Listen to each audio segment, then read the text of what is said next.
അല്ലെ ഗുമസ്തിൽ നിന്ന് നേരെ ആഘോഷത്തിലേക്കാണ് പോയിരിക്കുന്നത്. ഭയങ്കരമായിട്ട് വിജയിച്ച ഒരു സിനിമയാണ്. എനിക്കും പേഴ്സണലി ഇഷ്ടപ്പെട്ട സിനിമയാണ്. ആഘോഷത്തിലേക്ക് വന്നപ്പോൾ പറയുന്നുണ്ട് എപ്പോഴും പ്രൊഡ്യൂസറിന്റെ ഒരു കഥയാണ്, പ്രൊഡ്യൂസറിന്റെ ഒരു അനുഭവങ്ങളൊക്കെ ഉണ്ട് എന്ന് പറയുന്നുണ്ട്. ആ കഥ അത്രമാത്രം ഇഷ്ടപ്പെടാൻ ഒരു കാരണം ഉണ്ടാണ്. ആ പ്രൊഡ്യൂസർ പറഞ്ഞ കഥയാണ്, അവരുടെ ജീവിതം കൂടെ ബന്ധിക്കുന്ന കഥയാണെന്നോ ഓരോ ആക്ടേഴ്സിനോട് പറയുമ്പോൾ അവരെങ്ങനെയാണ് റെസ്പോൺസ് ചെയ്തത്, അത് നിങ്ങൾക്കും അതിന് മറുപടി പറയാവുന്നതാണ്. ഓരോന്നും മറുപടി പറയാവുന്ന സംഭവമാണ് ഇത്. ആക്ച്വലി നിശ്ചയിച്ച കഥയാണ്. അതായത് ഞാനും ജി ടൈറ്റസ് ഞങ്ങൾ മൂന്നുപേരും ആദ്യം കഥയൊക്കെ വേണ്ടി പോയത്. ഓൾറെഡി പറഞ്ഞിട്ടുണ്ട്, പോയ വഴിക്ക് ഞങ്ങൾ കാരണം ഡിസ്കസ് ചെയ്യുന്നത് ഒന്നൊരു ലേഡിയാണ്, രണ്ട് സാധാരണ കുറികൾക്ക് മുൻവിധി ഉണ്ടല്ലോ. ഒരു സ്ത്രീകൾ അല്ലെങ്കിൽ ലേഡീസ് അല്ലെങ്കിൽ എന്ന് പറയുമ്പോൾ അതിനകത്ത് വരാവുന്ന കുറച്ച് എലമെന്റ്സ്, ഈ സെന്റിമെന്റ്സും കാര്യങ്ങളും അങ്ങനെയൊക്കെ ഒരു പരിപാടികളാണ് വിചാരിച്ചു. ഒരു തിയേറ്ററിക്കൽ എലമെന്റ്സ് ഒന്നും ഉണ്ടാകത്തില്ല എന്ന ആ ധാരണ ഞങ്ങൾ പോകുന്നത്. എന്നാൽ നമ്മൾ മീറ്റ് ചെയ്തു, കാണുന്നു, സംസാരിക്കുന്നു, നമുക്ക് നോക്കാവുന്ന കേസിൽ പോകണം. ഞങ്ങളവിടെ ചെന്നു, അതേ മുൻവിധികൾ അവിടെ ഇരിക്കുന്നു. അങ്ങനെ അവിടെ എയർപോർട്ടിനടുത്ത് ഹോട്ടലിൽ ഇരുന്നു. ചേച്ചി വന്നു, ഞങ്ങളുടെ കഥ പറഞ്ഞു, പരിചയങ്ങളിൽ കഥയൊക്കെ പറഞ്ഞു. ഞങ്ങള് പ്രതീക്ഷിച്ചതിന് നേരെ വിപരീതമായിട്ട് ശരിക്കും ഒരു തിയേറ്ററിക്കൽ പടത്തിനോട് എല്ലാ എലമെന്റ്സും ഉള്ള നല്ലൊരു കഥയാണ് ചേച്ചി പറഞ്ഞത്. അത് ഈ പറഞ്ഞ പോലെ തന്നെ 10-20 വർഷത്തെ എക്സ്പീരിയൻസ്, അതായത് സ്പിരിച്വൽ ആണെങ്കിലും അതൊക്കെ അത്യാവശ്യം എനിക്കൊന്ന് ഇന്റർനാഷണൽ ലെവലിലൊക്കെ പല സ്ഥലത്തും യാത്ര ചെയ്യുന്നത് അല്ലെങ്കിൽ അത്രയും ബന്ധങ്ങളുള്ള ആളാണ് ചേച്ചി, ഒത്തിരി ബന്ധങ്ങളുള്ള. അപ്പം അവിടെ നിന്നൊക്കെ കണ്ടു കേൾക്കുമ്പോഴുള്ള പല എലമെന്റ്സ് ഓർത്തിക്കൊണ്ടാണ് ചേച്ചി കഥ ചെയ്തിരിക്കുന്നത്. അപ്പം പിന്നെ മാത്രമല്ല, ഇപ്പം ആദ്യം ചേച്ചി പറഞ്ഞല്ലോ CM ബ്ലോക്ക് ഇവരുടെ ബാനറിൽ ചെയ്യുന്ന പടങ്ങൾ ചെയ്യുമ്പോൾ വെറുതെ എന്തെങ്കിലും ചെയ്യാതെ ആ ചെയ്യുന്ന സിനിമകൾ കൊണ്ട് എന്തെങ്കിലും ഒരു ഇമ്പാക്ട് ഉണ്ടാക്കുക അല്ലെങ്കിൽ എന്തെങ്കിലും ഒരു പോസിറ്റീവായിട്ട് കുറച്ച് കാര്യങ്ങൾ ജനങ്ങളിലേക്ക് എത്തിക്കാനുള്ള ഉദ്ദേശവും ഈ ബാനറിലുണ്ട്. അത് ആദ്യമേ പറഞ്ഞിരുന്നു. കാരണം നമുക്ക് ഈ സിനിമയുടെ സ്ക്രിപ്റ്റ് ചെയ്യുന്ന സമയത്ത് എന്റെ അടുത്ത് സ്ട്രിക്റ്റ് ആയിട്ട് പറഞ്ഞിട്ടുണ്ടായിരുന്നു, നമുക്ക് ഫാമിലി ആയിട്ട് എല്ലാ ആൾക്കാരും കയറി കാണാൻ പറ്റുന്ന എലിമെന്റ്സ് ഒക്കെ ഉള്ള ഒരു പടം അങ്ങനെ ചെയ്യണം നമുക്ക്. അല്ലാതെ വെറുതെ പടത്തിന് വേണ്ടി അനാവശ്യപ്പെട്ട കുറെ കാര്യങ്ങൾ ഇരിക്കുകയാണെങ്കിൽ നിൽക്കുന്നത് അങ്ങനെ സ്ട്രിക്റ്റ് ഇൻസ്ട്രക്ഷൻ ഉണ്ട്. അതായത് ഫൈറ്റ് പറ്റുന്നില്ല, ഭയങ്കര റിസോൾവ് ചേച്ചി. അപ്പൊ അതൊക്കെ കൃത്യമായിട്ട് നോക്കുന്നതാണ് ചേച്ചി. പിന്നെ ഈ കഥ ഞങ്ങളിപ്പം അത് മാത്രമല്ല, ഈ കഥ ഞങ്ങളിവിടെ ഫസ്റ്റ് നരേൻ ഭായിയോടും ഗോപിച്ചേട്ടും ജയ്സേട്ടനും ഡിസ്കസ് ചെയ്യാൻ സമയത്ത് ഇവർക്കും ഈ കഥ കേട്ടപ്പോൾ ഇവർക്ക് ഇഷ്ടമായി. അപ്പം കേട്ടവർക്ക് ഞങ്ങൾ ഫസ്റ്റ് മീറ്റിംഗ് തന്നെ എനിക്കത് ഗോപിച്ചേട്ടൻ വന്ന് ലണ്ടനിൽ നിന്ന് വരുന്ന വരവാണ്. ലണ്ടനിൽ നിന്ന് വന്ന് നേരെ ഇദ്ദേഹത്തിന്റെ ഫ്ലാറ്റിൽ ഞങ്ങൾ രാവിലെ ഒരു ദിവസം 10 മണിക്ക് ഞങ്ങൾ ഇരിക്കുന്നു.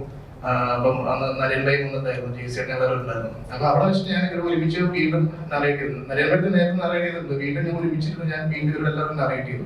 എല്ലാവർക്കും ഒരേപോലെ ഇവരുടെ ക്യാരക്ടേഴ്സും ഈ കഥയും ഇഷ്ടമാവുകയാണ്. അന്ന് ഇവര് തന്നൊരു കോൺഫിഡൻസും ഇവര് തന്നൊരു കൈയുണ്ട്. അതാണ് അന്ന് തുടങ്ങിയൊരു ജേർണിയാണ് ഈ നിമിഷം വരെ ഇവിടെ എത്തി നിൽക്കുന്നു.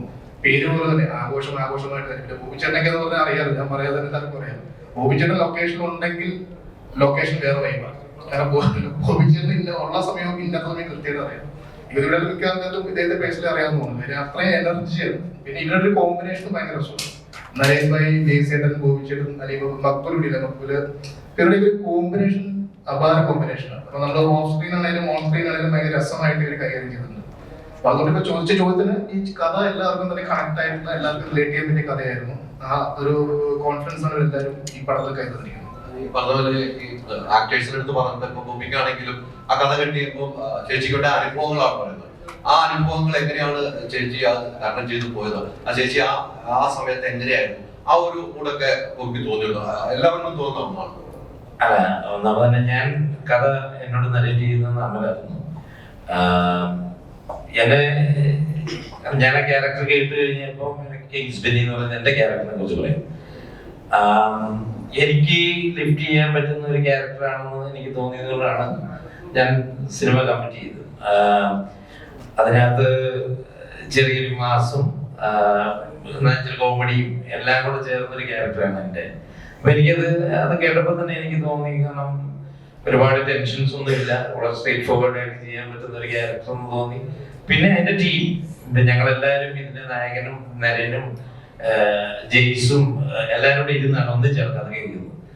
അപ്പൊ കേട്ടപ്പോ തന്നെ അവരവരുടെ ക്യാരക്ടേഴ്സ് എല്ലാവർക്കും തന്നെ വർക്കായി. എനിക്കൊന്ന് ജെയ്സിനോട് കോമഡി പറഞ്ഞ ജെയ്സും ഒരു വ്യത്യസ്ത ക്യാരക്ടറാണ് ചെയ്തിരിക്കുന്നത്. അപ്പൊ അങ്ങനെയാണ് ഈ സിനിമ സംഭവിച്ചത്. എല്ലാവരും എന്താ പറയുക, എൻജോയ് ചെയ്തിട്ടുണ്ട് അവരെ പറ്റുന്ന രീതി. എന്നാലും ഈ പറഞ്ഞ പോലെ ആ കഥാപാത്രം, നമ്മുടെ കഥാപാത്രം, അതാണ് ഞാൻ ചോദിക്കുന്നത്. ആ കഥാപാത്രം ചേച്ചി പറഞ്ഞ ഒരു അനുഭവം ഉണ്ടല്ലോ, ഇന്ന ആളാണ് ആ ചേച്ചിയുടെ പേരിൽ ഇന്ന ആളുണ്ടോ ആ കഥാപാത്രം. അപ്പൊ അദ്ദേഹം എന്തൊക്കെയാണ് ചെയ്തതെന്നാണോ ഈ കഥാപാത്രം നമ്മൾ അവതരിപ്പിക്കുന്നത്? അത് ചേച്ചി തന്നെ പറയേണ്ടി വരും. കാരണം ചേച്ചി കുമ്പസാര സിനിമ ഇത് ആക്ച്വലി അങ്ങനെ ഒരു റിയൽ ലൈഫ് സ്റ്റോറി എന്ന് പറയുന്നത് റിയൽ ക്യാരക്ടറിനെ ബേസ് ചെയ്തതല്ല. ചേച്ചി പല വർഷങ്ങളായിട്ട് കേട്ടിട്ടുള്ള, കാരണം കൗൺസിലിംഗ് ഒക്കെ ചെയ്യുന്നത് ചേച്ചി. അപ്പം പല ഒത്തിരി എക്സ്പീരിയൻസിൽ നിന്നും അങ്ങനെ പല ക്യാരക്ടേഴ്സ് പിക്ക് ചെയ്തിട്ട് ഒരു കഥ ഉണ്ടാക്കിയിട്ടുണ്ടാവും. ഒരാളുടെ മാത്രം ലൈഫ് സ്റ്റോറി അങ്ങനെ റിയലിസ്റ്റിക് സബ്ജക്റ്റ് അല്ലത്. എവിടെയൊക്കെ ഇൻഫ്ലുവൻസ് ചെയ്തിട്ടൊക്കെ പല കാര്യങ്ങൾ പുറത്തിറക്കിക്കൊണ്ട് ചേച്ചി ഉണ്ടാക്കിയ ഒരു കഥയാണ്. ഈ നരമ്പായിക്കാണ് എനിക്ക് തോന്നുന്നത് ഈ പ്രൊഫസർ വേറെ ഈ ഉപസാര രഹസ്യങ്ങളായിട്ട് പ്രൊഫസർ ഇനി വരുമോ എന്നുള്ളതാണ് എനിക്ക് സംശയം. ഈ പ്രൊഫസറിന്റെ കഥാപാത്രം ഒരാളെന്തായാലും കുമ്പസാരിക്കൊന്നും ചെയ്തിട്ടുണ്ടോ അല്ലെ? മിക്കവാറും പലവരും, ഒരാളല്ല പലവരും വരും. ഞാൻ ഈ പറഞ്ഞ പോലെ ഞാൻ ടീച്ചറിന്റെ കാര്യം പറഞ്ഞ പോലെ ഈ പടത്തിലേക്ക് സാഹസം എന്ന് പറഞ്ഞ സെറ്റിലാണ് ഞാനിത് ആദ്യം കഥ പറയുന്നത്. പക്ഷെ അന്നത്തെ കഥ ഇതായിരുന്നില്ല. കുറച്ചൊരു അത് നമുക്ക് എല്ലാവർക്കും അങ്ങോട്ട് യോജിക്കാൻ പറ്റില്ല. പിന്നെ അതൊക്കെ വിട്ടു.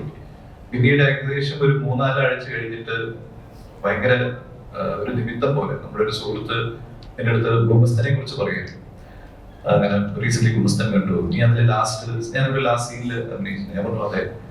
അപ്പോ എന്തോ പറഞ്ഞപ്പോ ഞാൻ പറഞ്ഞു അവര് ആ ടീം ഒരു മാസം മുമ്പ് ഒരു കഥ പറഞ്ഞിട്ടുണ്ട്, ഇവര് കഥ പറഞ്ഞിട്ടുണ്ട്. പക്ഷെ അതങ്ങ് ആ സബ്ജക്ട് അവര് റീവർക്ക് ചെയ്യാണ്. പക്ഷെ അതിപ്പോ ചിലപ്പോ വേറെ ആരെങ്കിലും വെച്ച് ചെയ്തിട്ടുണ്ടാവും. ഇത് ഞാൻ എന്റെ സുഹൃത്തിൻ്റെ അടുത്ത് പറയുകയാണ്.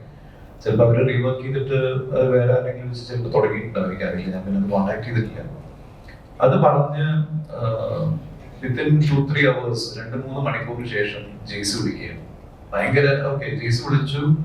ഞാനത് ഭയങ്കര നിമിത്തമായിട്ട് തോന്നി. കാരണം ഒരു സുഹൃത്തിന്റെ അടുത്ത് ഒരു മാസം മുമ്പ് കേട്ട കഥയെ കുറിച്ച് പറഞ്ഞ് അത് നമുക്ക് വർക്ക്ഔട്ട് ആയില്ല. പക്ഷെ ചിലപ്പോൾ അത് റീവർക്ക് ചെയ്തിട്ട് പിന്നെ എന്തുകൊണ്ടോ അവർ എന്റെ അടുത്ത് വന്നില്ല, ചിലപ്പോൾ വേറെ ആരെങ്കിലും അടുത്ത് പോയിട്ടുണ്ടാവും എന്ന് പറഞ്ഞ് ഇരിക്കുകയും ജെയ്സ് വിളിച്ച് പറയുകയാണ് അപ്പൊ നമുക്ക് ആ കഥകൾ നാളെ കേട്ടാലോ. അതെനിക്ക് ഭയങ്കര നിമിത്തമായിട്ട് തോന്നി. അപ്പോഴാണ് എന്നിട്ട് ഞാൻ എനിക്ക് ബോബിയുടെ വീട്ടിൽ വെച്ചിട്ടാണ് ബോബിയുടെ അടുത്ത് അന്ന് പിറ്റേ ദിവസം പറയുന്നു. വന്ന് നോക്കിയപ്പോൾ ഞാൻ വളരെ കൺവിൻസ്ഡ് ആയിരുന്നു തവണ. അപ്പൊ അങ്ങനെയാണ് ഞാൻ എന്റെ ഇതിലേക്കുള്ള എൻട്രി. പിന്നെ ഈ ചോദ്യത്തിന്റെ ഉത്തരം എനിക്കറിയില്ല, അത് ചേച്ചി പറയേണ്ടി വരും. അതായത് ഞങ്ങൾ ആദ്യം ഈ കഥ പ്ലാൻ ചെയ്തു. ഞങ്ങളുടെ ഫസ്റ്റ് ഓപ്ഷൻ നരേൻഭായി തന്നെയായിരുന്നു. ഞാൻ ജെയ്സനെ പ്ലാൻ ചെയ്തത് ആ ക്യാരക്ടർ സൂര്യ എന്നുള്ളൊരു കോളേജ് അധ്യാപകന്റെ ക്യാരക്ടർ നരേൻ, കാരണം നമ്മുടെ മൈൻഡിൽ അദ്ദേഹത്തെ ഓൾറെഡി കുമസ്തൂർ ഗസ്റ്റ് അപ്പിയറൻസ് നരേൻഭായി ചെയ്തിട്ടുണ്ട്. അപ്പൊ ആ ഒരു ഫ്രണ്ട്ഷിപ്പ് നമുക്കുണ്ട്. അപ്പൊ അതുകൊണ്ട് അതും നമ്മളെ സ്വാധീനിച്ചിട്ടുണ്ട്. അപ്പൊ നമുക്ക് ഈ ക്യാരക്ടർ സ്ക്രിപ്റ്റ് ചെയ്യുന്ന സമയത്ത് ഡയലോഗ്സ് ആണെങ്കിലും ബാക്കി അല്ലെങ്കിൽ പല സീൻസും എഴുതുമ്പോഴൊക്കെ